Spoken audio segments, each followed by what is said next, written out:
Vamos pues a Colosenses, vamos a capítulo 1 y vamos a leer a partir del versículo 15, desde el 15 hasta el 23, aunque solo hoy consideraremos prácticamente el 19, pero así hay el 20, pero así lo situamos en el contexto.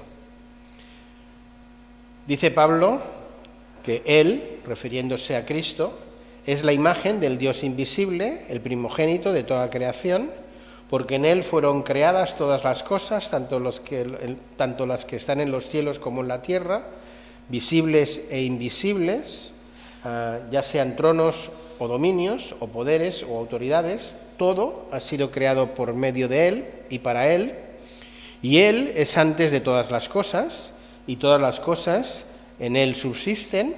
Él es también la cabeza del cuerpo que es la Iglesia, y Él es el principio, el primogénito de entre los muertos, a fin de que en todo Él tenga preeminencia. Porque agradó al Padre que en Él habitara toda la plenitud, y por medio de Él reconciliar todas las cosas consigo mismo, habiendo hecho la paz por medio de la sangre de la cruz, por medio de Él. Repito, ya sean las cosas que están en la tierra o las que están en los cielos.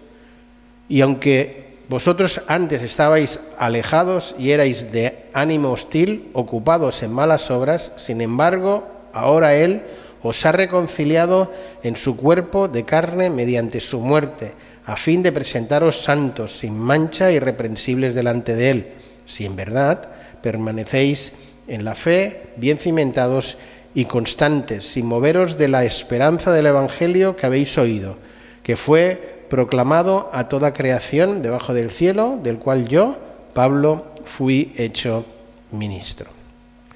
Bien, esta es toda la oración que Pablo hace, y hasta ahora hemos visto aquello que hace referencia a la persona de Cristo en los versículos del 15 al 19. Y yo lo he desglosado de la siguiente manera. Primero se nos habla de la preeminencia del Señor Jesús, de Cristo, y por tanto que es digno de ser adorado. Y lo es por ser quien es, la imagen del Dios invisible. Lo es porque es el soberano de toda la creación, versículo 15 también. Lo es porque es el sustentador de todo lo creado, tanto en el cielo como en la tierra, versículos del 16 al 17. Sigue siendo adorado y preeminente por su relación con la Iglesia. Dice que es cabeza de la Iglesia, versículo 18, y que es el primogénito en la resurrección, el primero de resucitar para no volver a morir nunca más, versículo 18. Y que es digno de ser adorado porque en Él habita la plenitud de la deidad. Ahí es donde nos quedamos la semana pasada, y ahora vamos a considerar lo que Pablo nos va a hablar acerca de la obra de Cristo. Hemos visto la persona de Cristo y ahora vamos a ver la obra de Cristo, y esa obra redentora que yo lo he desglosado de la siguiente manera. Los versículos del 20 al 23 pues nos hacen ver que Cristo es digno de ser adorado por la obra de reconciliación que ha realizado. Y en la primera parte del versículo 20 nos dice que es una reconciliación que abarca los cielos y la tierra. La segunda parte del versículo 20 nos habla que es una reconciliación que garantiza paz absoluta. El versículo 21 nos dice que esa es una reconciliación que alcanza a todos los pecadores. En el versículo 22 nos dice que es una reconciliación que permite al creyente que pueda ser presentado sin mancha y santo ante Dios, ante ese tribunal.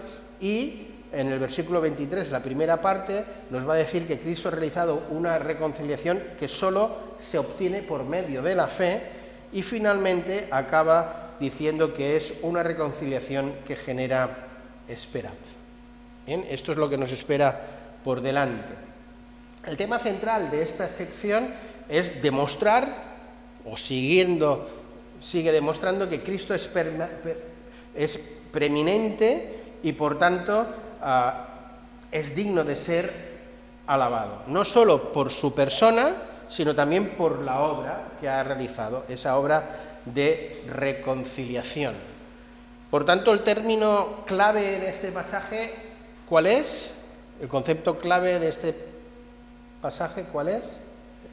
Reconciliación.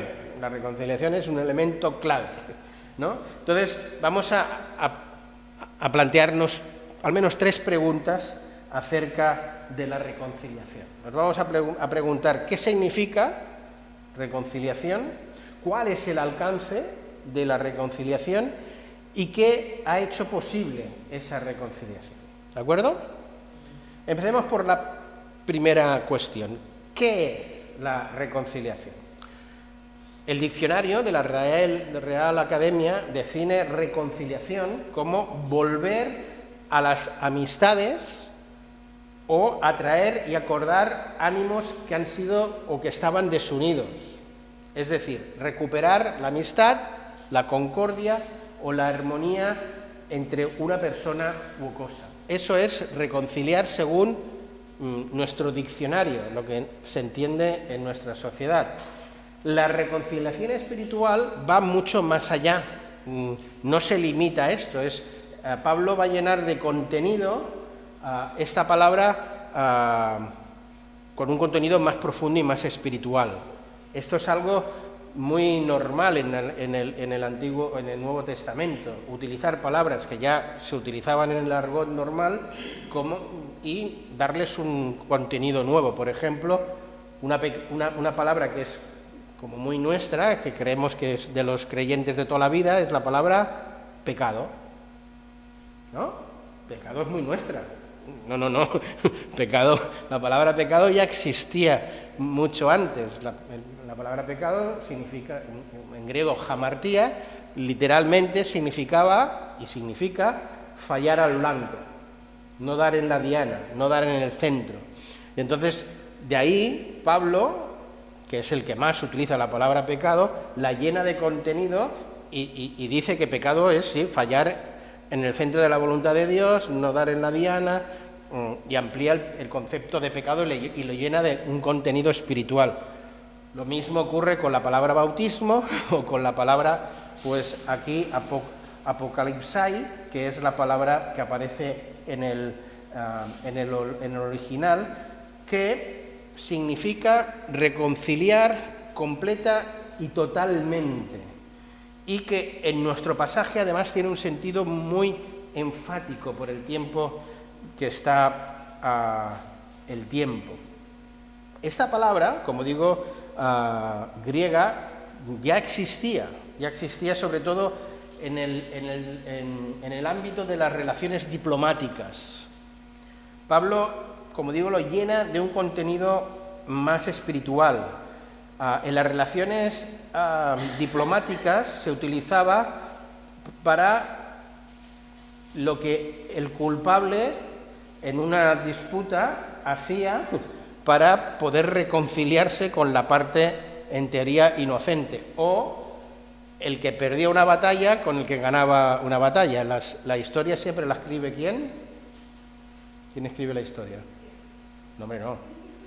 Los vencedores. Los vencedores siempre escriben la historia, ¿no? Entonces, cuando se reconcilian vencedores y vencidos, los buenos son los que han ganado y los malos son los que han perdido, ¿no? Entonces, y son los malos los que tienen que hacer lo que sea para reconciliarse, ¿no? Bien, pues aquí, en lugar que la parte culpable inicie, o perdedora, ¿no?, como inicie el proceso de reconciliación, que es lo que ese término en griego indicaba, Pablo enseña que es la parte inocente, esto es Dios, quien inicia el proceso de reconciliación con el que ha hecho mal, que somos nosotros. Es la parte ofendida, Dios, en su santidad, por nuestro pecado, el que toma la iniciativa enviando a su Hijo a morir en la cruz para poder reconciliar al hombre con Dios. ¿De acuerdo? Entonces, esta palabra reconciliar se le llena de un contenido espiritual nuevo y diferente. Este término lo vuelve a utilizar Pablo en la carta de los Efesios, que es la que estamos nosotros pues, utilizando para nuestros sermones en este momento. Y en Efesios 2:16 dice: y reconciliar con Dios los dos cuerpos, y reconciliar con Dios a los dos en un solo cuerpo por medio de la cruz, habiendo dado muerte a ella en la enemistad con Dios. Por tanto, ¿qué entendemos por reconciliación? Entendemos por reconciliación que el hombre es el objeto de la reconciliación y no Dios. El que necesita reconciliarse es el hombre, no Dios. Esto es, que el hombre es reconciliado con Dios. La doctrina de la reconciliación no enseña que el hombre se reconcilia con el hombre, que eso es un puro humanismo. ¿Bien? Ni tampoco enseña que Dios y el hombre son reconciliados entre sí, sino que el hombre se reconcilia con Dios. Y ese matiz es importante, dado que esta última manera de explicarlo, que el hombre se reconcilia con Dios, deja claro y pone énfasis en que Dios no necesita ningún tipo de reconciliación. Esto es, decir que Dios y el hombre se reconcilian quiere decir que los dos tenían algo que pactar, ¿no? Es decir, si yo me enfado con mi mujer, algo que ocurre día sí, día también, ¿no? y nos reconciliamos y lo hacemos, que conste. Entonces, los dos cedemos y los dos tenemos algo por lo que reconciliar y nos reconciliamos uno con el otro. Pero aquí no, Dios no tiene nada de que reconciliarse, ¿de acuerdo? Somos nosotros los únicos que nos tenemos que reconciliar. Y además, deberíamos haber sido nosotros los que llamáramos a la puerta de Dios y dijéramos: Señor, a ver si lo arreglamos, ¿no? No. Es Dios el que viene y llama a nuestra puerta para arreglarlo. ¿Bien? Eso es lo que se nos está diciendo aquí. La reconciliación de Jesús no es una mera restauración tampoco. Supone empezar algo de nuevo. Eso es reconciliar. La reconciliación lo que hace es ofrecer una relación nueva con Dios que no existía antes. ¿Por qué no existía? Porque había un problema en medio que lo impedía. Dios es esencialmente ¿qué? Santo y puro. Y nosotros somos esencialmente ¿qué? Pecadores. Y el pecado hacía imposible esa relación. La reconciliación hace posible una nueva relación con Dios que no existía. Por tanto, la reconciliación no es una mera restauración. Bueno, hacemos las paces ahora. No. Es una nueva relación con Dios. Es un nacer de nuevo, como diría Jesús a Nicodemo. Es renacer por la fuerza y el poder del Espíritu y entrar así con una nueva relación. Y es ir a ese versículo al que a mí tanto me gusta acudir, que no hace mucho prediqué, aquel que dice que de modo si alguno está en Cristo, nueva criatura es, las cosas viejas pasaron, he aquí que son todas hechas de nuevo. Eso es reconciliar. Bien, entonces podemos definir reconciliación como un acto consumado por Dios, por el cual el hombre es llevado a una posición de enemistad con Dios a otra de amistad y paz con Dios mediante la obra realizada por Jesús en la cruz. La reconciliación es una acción de Dios basada exclusivamente en la obra expiatoria de Cristo, como nos hace ver el versículo 20. Por medio, habiendo hecho la paz mediante su sangre en la cruz. Para que esta reconciliación se haga efectiva, es necesaria que, quizá lo estáis leyendo, pero es necesaria que la sangre de Jesús. Eso ya está puesto, porque lo ha puesto Jesús. Arrepentirnos, o lo que diríamos fe, depositar fe en Cristo Jesús. Romanos 5:10, 2 de Corintios 5:20 atestiguan ese hecho que ya sabemos. Es decir, la reconciliación está allí, pero para que se haga efectiva en mi vida he de ejercer fe. Y esto va a ser importante por lo que vamos a ver a continuación. ¿Hasta aquí he entendido lo que es el concepto de reconciliación? ¿Sí? Lo digo porque muchas veces damos por sabido, estamos reconciliados con Dios y hay veces que nuestra propia jerga, tenemos una jerga evangélica y ya no sabemos ni lo que estamos diciendo. Es decir, ¿qué es la gracia de Dios? Y a veces valdría la pena que nos tomáramos un tiempo para reflexionar sobre la gracia de Dios y tener claro qué es eso de la gracia de Dios. Bien, la reconciliación. ¿Cuál es el alcance de la reconciliación? Pues el alcance de la reconciliación es reconciliar todas las cosas en Cristo. Es lo que dice el texto. La reconciliación fue efectuada por Jesús una vez y para siempre en la cruz, dando como resultado que tanto la creación como las criaturas fueron reconciliadas con Dios.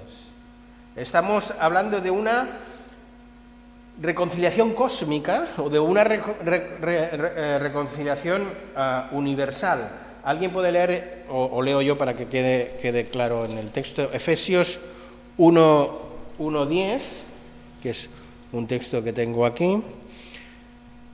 Dice, con miras de una buena administración en el cumplimiento de los tiempos, es decir, de reunir todas las cosas en Cristo, tanto las que están en los cielos como las que están en la tierra, y reunirlas en Él. Bien, reunir una reconciliación universal y cósmica. ¿Qué ha hecho, en tercer lugar de la tercera pregunta que os lanzaba, qué ha hecho posible la reconciliación? Pues según lo que vemos en este pasaje, lo que se nos dice también en Efesios 2, 16, 17, que como sabéis es un texto que también vamos a considerar en nuestros estudios y que lo voy a leer, nos hace ver también estas dos cosas que ha hecho posible la reconciliación. Leo Efesios 2, 16, 17, cuando dice... Bueno, leo desde el 15. Aboliendo en su carne la enemistad, reconciliación, y la ley de los mandamientos expresados en ordenanzas para crear en sí mismo de los dos un nuevo hombre, estableciendo así la paz y reconciliar con Dios a los dos en un cuerpo por medio de la cruz, habiendo dado muerte en ella a la enemistad. Y vino y anunció paz a vosotros que estabais lejos y paz a los que estaban cerca, porque por medio de él, los unos y los otros, tenemos nuestra entrada al Padre en un mismo espíritu. ¿Qué dos cosas ha hecho la reconciliación? Pues nada más y nada menos que crear un ente que no existía hasta ahora, la Iglesia. Y finalmente traer la auténtica paz, lo cual es posible experimentar la auténtica paz según estos pasajes en el seno de la Iglesia. La paz real, solo total, la experimentaremos en los cielos. Ahora estamos en esa dinámica teológica del ya, pero todavía no. ¿Tenemos paz en nuestros corazones? Sí, porque Dios ha hecho la paz mediante la reconciliación. Pero ¿vivimos en paz? Ojalá, ¿no? Nuestro mundo no vive en paz. Y nuestro mundo no va a vivir paz. Porque la paz, como ellos lo entienden, es ausencia de guerra. Nosotros no. Pero en la Iglesia, en ese nuevo cuerpo que ha hecho, que ha unido las enemistades, en la Iglesia se debería vivir y experimentar la paz de Dios. No de una forma total, pero al menos empezar a disfrutar de qué va el tema de la paz, para disfrutarla totalmente en los cielos. ¿De acuerdo? ¿Alguna pregunta o consideración hasta aquí? Sí. No, yo estaba pensando, bueno, yo pienso, digo por mí, que yo soy pecadora y Dios no puede, o sea, me ama, pero no puede ver el pecado. Entonces yo siempre pienso que cuando Dios me mira, hay un filtro entre Dios y yo, que es Cristo. O sea, que Dios cuando me mira a mí, no me ve a mí directamente, sino que me ve a través de Cristo. Porque si no, no me podría mirar. Sí. O sea, es un pensamiento mío. No, hombre, no es un pensamiento tuyo, querida.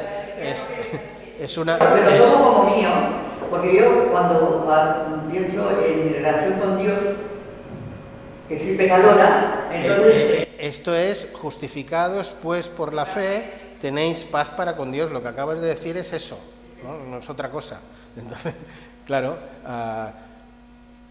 ahora Dios a ti y a mí, por ser creyentes, nos ve de otra manera. Ya no nos ve pecadores, nos ve santos, nos ve puros. ¿Por qué? ¿Porque lo seamos? No, porque nos mira a través de esa obra de reconciliación hecha en la cruz, a través de su sangre. Criaturas nuevas, y eso es lo que somos. Es decir, ¿pecamos?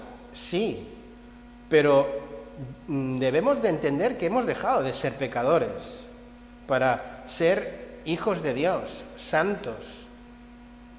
Porque si no cambiamos de chip, un pecador peca y un santo vive como un santo. Entonces, si yo me identifico como un pecador, pues pecaré, porque por eso soy pecador. Pero si yo soy un santo, que es lo que soy delante de Dios, gracias a la obra de reconciliación, a la justificación, pues soy consciente de que tengo la capacidad de vivir santamente, y que si peco, porque peco, lo hago no porque tenga más remedio, porque soy un pecador, sino peco porque me da la gana y punto. Así de claro y así de duro, ¿no? Bien, seguimos. Sigo desarrollando ahora el bosquejo que os presenté al principio. Cristo ha realizado una reconciliación que abarca los cielos y la tierra. Eso es lo que nos dice la primera parte del versículo 20, que es el que estamos considerando esta tarde. Todas las cosas que se nos dice aquí es un paralelismo de los versículos 16 y 17 de los que venimos de considerar esos versículos. Y por dos veces, tanto en el 16 como en el 17, se nos dice todas las cosas que están en el cielo y bajo del cielo. Por tanto, Pablo sigue con este versículo 20 haciendo referencia tanto a lo que vemos como a lo que no vemos, a lo material como a lo espiritual. Este término pues hace referencia también a esas fuerzas espirituales que se oponen a Dios, que están enemistadas con Dios, y este texto tiene que ser leído teniendo en mente lo que Pablo nos va a enseñar dentro de un momento en Colosenses 2:15. En Colosenses 2:15 dice Pablo: y habiendo despojado a los poderes y a las autoridades, hizo de ellos un espectáculo público, triunfando sobre ellos por medio de él. Este pasaje lo que hace es resaltar el triunfo de Cristo sobre los poderes y sobre las autoridades, estos entes espirituales, logrando de esta manera una paz completa, como ya hemos apuntado y como veremos en la segunda parte del versículo. Esto es importante enfatizarlo, porque hay algunos exégetas, sobre todo católicos y evangélicos de la línea más liberal universalista, le hace aquí la IR, la IE, o una rama de la IE, que ven en este versículo un ancla para agarrarse y asegurar que al final de los tiempos pues habrá una salvación universal, ¿no? Que todos serán salvos.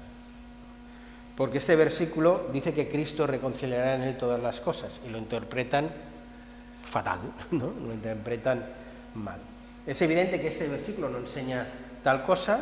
Lo que enseña este versículo con la reconciliación es que el pecado que ha hecho lo ha arruinado todo. Y todo es todo. El universo también. Lo que está en el cielo y en la tierra, lo visible y lo invisible. Lo ha arruinado todo. Ha destruido la armonía entre los seres y las cosas creadas. Tanto lo creado, tanto los seres como las cosas creadas han sido destruidos, la relación. Y sobre todo ha destruido esa relación entre el ser humano y Dios. Sin embargo, como se nos hace ver en este texto y en Efesios también capítulo 2, la sangre de la cruz es la que elimina, erradica el tema del pecado. Y por tanto el pecado, en principio, está ya vencido. Es el ya, pero todavía no. Las demandas de la ley ya han sido totalmente satisfechas en Cristo Jesús y la maldición del pecado ya ha sido restaurada. Pero estamos en esa tensión del ya, pero todavía no. Por consiguiente, en un sentido, Dios ya ve la armonía que ha sido restaurada y sabe que todo conduce hacia ¿qué? Un cielo nuevo y una tierra nueva. Él ya vive, porque Él vive en un presente eterno. Y nosotros sabemos que vamos hacia allí, pero estamos en el ya, pero todavía no. Y esa armonía que Él ya ve restaurada ha sido lograda por medio de Cristo y su cruz. Y el universo, pues, ha devuelto o ha sido restablecido con esa relación correcta con Dios. Y en este sentido es que Cristo ha sido no solo Cristo el preexistente, existía antes de la fundación del mundo, se encarna, el Hijo se humilla, muere y es después exaltado, asciende a los cielos y está allí sentado en el trono, es decir, vuelve a esa posición de exaltado junto al Padre y ya está allí, la obra ya está completada. Jesús ya no va a hacer nada más, ya lo tiene todo hecho, excepto una cosa le queda, que es volver para ya llevarnos a nosotros, pero otra es juzgar, porque hay que juzgar. Él no puede pasar por alto todo lo que el tema del pecado, lo puede pasar por alto con nosotros, la Iglesia, y por eso nos llevará. ¿Por qué? Porque a nosotros nos ve de otra manera, pero al mundo no. Él vendrá y juzgará a este mundo y reconciliará todas las cosas con él. ¿Ok? ¿Sí? Bien, pues hecho esta aclaración de este carácter universal del versículo 20, volvamos al inicio de este versículo, porque el versículo arranca con un por medio de él, que está íntimamente relacionado con el versículo 19 que dice que al Padre le agradó que en él que habitara toda la plenitud. Esta vinculación es necesaria resaltarla porque si en Cristo no habitara toda la plenitud de la deidad, Cristo no podría haber sido el agente de la reconciliación. En esa cruz no podía morir un hombre cualquiera. La sangre derramada en esa cruz para remisión de pecados no la podía derramar cualquier hombre. Solo servía la muerte y la sangre de aquel en el que en sí mismo habitara, ¿qué? La plenitud de la deidad. Esto es, fuera 100% Dios y 100% hombre. Sin esta realidad, si eso no fuera así, el resto de versículos no es posible, no se puede llevar a cabo esa reconciliación. En segundo lugar, Cristo ha realizado una reconciliación que garantiza, según al final del versículo 20, una paz absoluta. Dice el texto, haciendo la paz. En el original griego este es un verbo en participio, un participio circunstancial que además es instrumental, y con ello se nos está diciendo que Dios ha ofrecido todos los medios por los cuales se puede llevar a cabo la reconciliación, que Él ha puesto todo lo necesario para edificar la casa. Ha pagado los gastos, ha puesto la mano de obra, ha puesto las tochanas, lo ha puesto absolutamente todo. Y como resultado de eso hay un edificio, y ese edificio es la paz con Dios. Este anuncio de paz nos concuerda mucho con todos los anuncios de paz que el Señor venía haciendo en el Antiguo Testamento y que no hace nada. El domingo pasado en Isaías recordábamos en ese capítulo 12 al final, ¿no? Pero Isaías 57 o 52, 7 y 54, 13 también lo hablan, pero si recordáis el estudio de este domingo con Jonathan, se nos habló de esa paz total y absoluta que había ganado Jesús, ¿no? Pues ahí está. Haciendo la paz, es muy probable que a los primeros lectores les llamara mucho la atención. A nosotros quizá no nos llame mucho, pero es con toda seguridad que a los primeros lectores les hacía que pensar. ¿Por qué? Porque el emperador romano, entre los muchos títulos que se daba a sí mismo, era el hacedor de paz. El pontífice romano, la divinidad romana, porque se lo ponía a todos los títulos, pues además de eso era el hacedor de paz.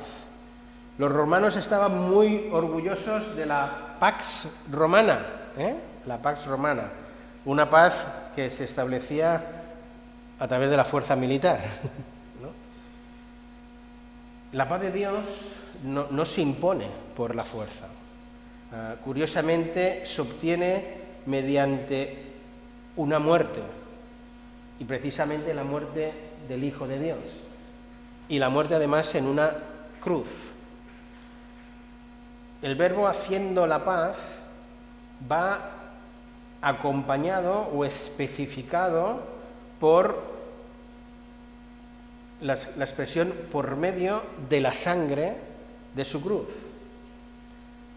Los triunfos bélicos celebrados con gran pompa, con grandes desfiles, entrando de forma triunfal en Roma por los emperadores, aquí se comparan con la humildad de una muerte especialmente vergonzosa para los romanos, como era una muerte de cruz.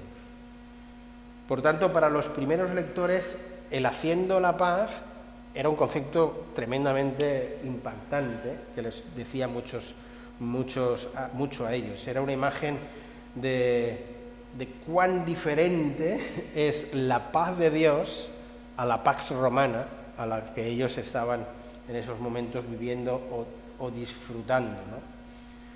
La referencia que hace este pasaje a la sangre y a la cruz como medio de la reconciliación es un concepto pero que muy paulino, que Pablo repite en muchas cartas. Os voy a leer solo una referencia, Romanos 5:9, cuando dice allí: entonces, mucho más, habiendo sido ahora ya justificados por su sangre, seremos salvados de la ira de Dios por medio de él, Porque si cuando éramos enemigos fuimos reconciliados con Dios por la muerte de su Hijo, mucho más, habiendo sido reconciliados, seremos salvos por Él. O Efesios, que es el texto que también nosotros vamos a considerar más pronto que tarde en los sermones, dice, porque Él mismo es nuestra paz, quien de ambos pueblos pues hizo uno, derribando la pared intermedia de separación y aboliendo en su carne la enemistad y la ley de Dios y los mandamientos expresados en ordenanzas. ¿Para qué? Para crear en sí mismo de los dos un solo hombre, estableciendo así la paz y reconciliar con Dios a los dos en un solo cuerpo por medio de la cruz, habiendo dado muerte con ello a la enemistad. Pablo, por medio de él, lo repite hasta 2 veces en este versículo para enfatizar, tanto al principio de la oración como al final de la oración, el papel crucial que juega Cristo en medio de nuestra redención. Y eso lo hace ¿para qué? Para que quede claro su preeminencia y para que quede claro que Él es digno de toda alabanza. Y el mismo versículo 20 termina con una frase que ya no es familiar, ya sean las que están en los cielos o en la tierra, que tiene como finalidad, pues, una vez más apuntar a esa salvación universal, a esa redención cósmica que se accede a través de la fe, solo y única, exclusivamente a través de la fe. Amén. Pues hasta aquí puedo leer, como decía aquella. Nos quedamos con el versículo 20, la semana que viene, versículo 21 y quizá un poco más, ya veremos, pero este era un versículo muy denso.